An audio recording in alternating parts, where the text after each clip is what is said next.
Have you ever read in a magazine or watched a television program that had to do with their top albums, games, or movies list and thought, well, I don't know all the items on this list. I wonder if they're worth the shit. Well, that's what we're here for.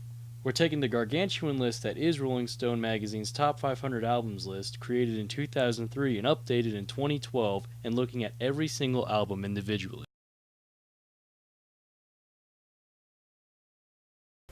Today, we embark on an epic quest. The quest for the top 500. Top 500 albums by Rolling Stone. And our first album is none other than Aquemini by Outkast. Outkast with a K. Now, we both know what you're thinking. This is a hip-hop album. We're both white. But we gotta do it. For the 500. Aquemini is the third album by hip-hop duo Outkast. Yes, Outkast as in...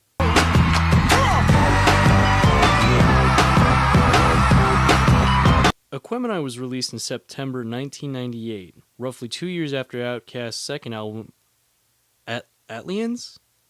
Atlians? However the hell you pronounce that.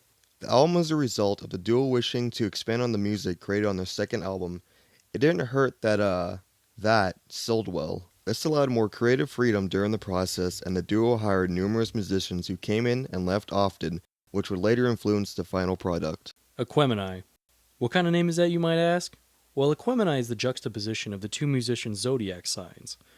Big Boy is an Aquarius, and Andre 3000 is a Gemini. This was a way of communicating the two artists' different personalities, with Big Boy being the player and Andre 3000 being the poet. Aquemini was recorded in both Bobby Brown's Bosstown recording studios and Doppler Studios, both being located in Atlanta, Georgia. Guest musicians include Erykah Badu, CeeLo Green, and Raekwon from Wu-Tang Clan, to name a few. At 74 minutes and 47 seconds, this album boasts 16 tracks, 3 of which were released as singles.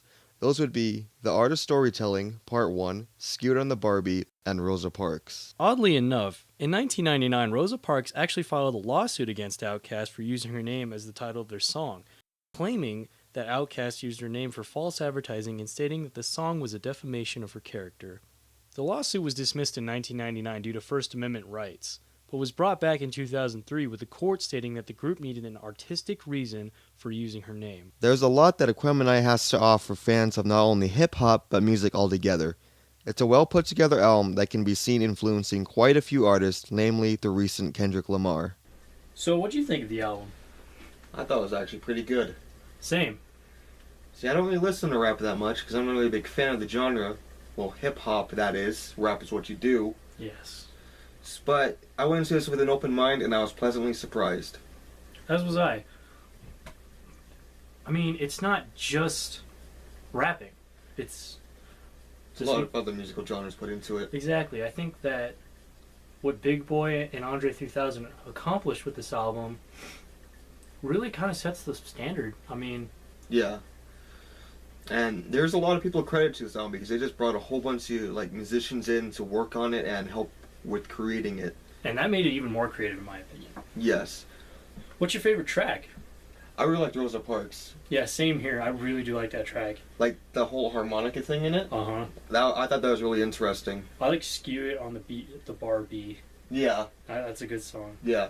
There's just there's just spacey tracks because I think what was the last album they had? Alien something? Still can't pronounce it. There's something they just kept it with that space kind of thing, and it really worked.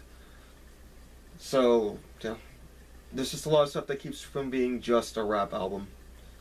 Just another one. Just another one.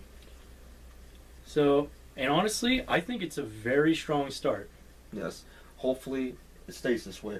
Right?